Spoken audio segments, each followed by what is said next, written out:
continuing their good business in the transfer market. Tyler Adams coming in from RB Leipzig and Sinisterra coming in from Feyenoord, obviously on top of Rasmus Christensen and Mark Rocker.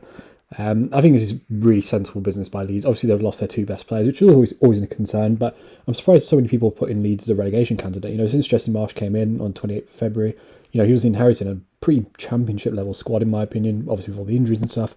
And Leeds were 13th in the league in the time he was there. You know, some pretty good clubs in West Ham, Wolves, Man United, etc. And Leeds, you know, when you look at Leeds' most used 11 last year, I rate Illan Meslier very highly, but he had a god-awful season. He's probably the worst goalkeeper in the league last season, following on from being one of the best the year before that. So odds are Illan Meslier won't be as bad next year as he was this year. Obviously, Cooper was out for a lot of the last season. Luke Aylin's been upgraded with Rasmus Christensen. I'd assume Junior Firpo would kind of progress a little bit this season. Again, Bamford barely played. That will probably change. And Calvin Phillips wasn't even in their most used 11. I think Leeds have probably cashed in on Calvin Phillips at the right time. Obviously, there's a bit of an issue with Raphinha and Sinisterra, but I don't think if Leeds could stay up last season with all the crisis, especially with the three promoted clubs this season looking like they haven't really done too much yet, all Leeds need to do is kind of stay where they were last season and improve a bit.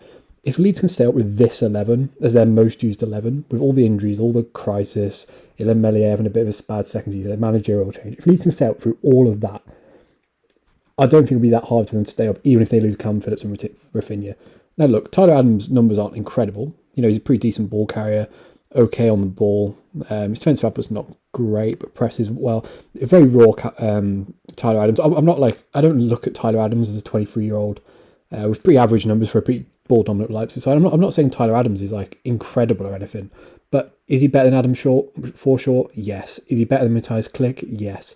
And does Jesse Marsh want him? Yes. And even if Tyler Adams is crap, he covers a couple of positions. He's played wing back a lot. He covers central midfield. There's resale value there. Even if Tyler Adams is rubbish, you'll probably get half your money back from like an ambitious Bundesliga club. It does concern me a bit that even if you look at his numbers the year before, they're very similar. You know, he's kind of just, they were better the year before that. But I don't really have any issues with Tyler Adams. It's worth a punt. There's enough there. The manager wants him. It's worth taking a punt. Same with Sinisterra. You know, Sinisterra had very good goal numbers in the Eredivisie. You know, 19 goal contributions, shied in the Conference League as well, 23, which, you know, suggests probably a good age to step up to Premier League football.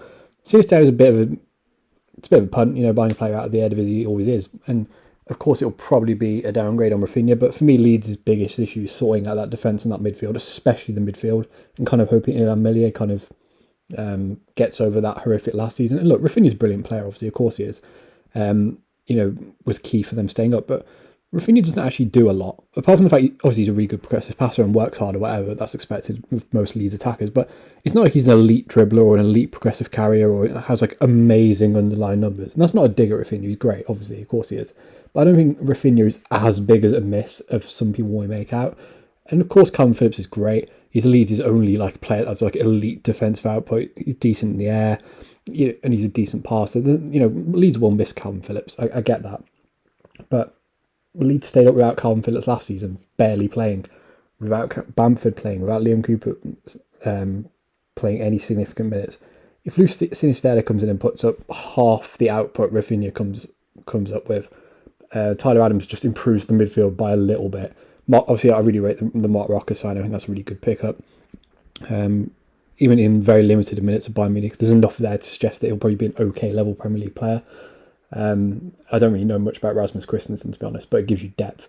I just look at that Leeds squad and go, there's absolutely no way, unless Jesse Marsh is just a complete idiot and got lucky last year, or Leeds have the injury crisis again, or Illan Meslier just drops another terrible year. I think there's enough in these signings. They're all pretty young. They're all decent age. They've all got good resale value if somehow Leeds do go down. I just think this is Leeds packing out the squad, getting players in the right age and the right profile, and kind of regrouping. And I'd be stunned if Leeds got relegated next season. Still need a couple more, of course. I still think they need one more central midfield and probably need a couple of attackers. But generally, good business by Leeds. I like the Tyler Adams pickup. Sinisterra is a bit of a punt, but I think it's one worth taking. And I think Leeds are going in the right direction. And people who are saying they're going to get relegated next season, I think are waffling. I'd be stunned if Leeds got relegated next year. But if you enjoyed the video, subscribe to the channel, like the video. Yeah, peace.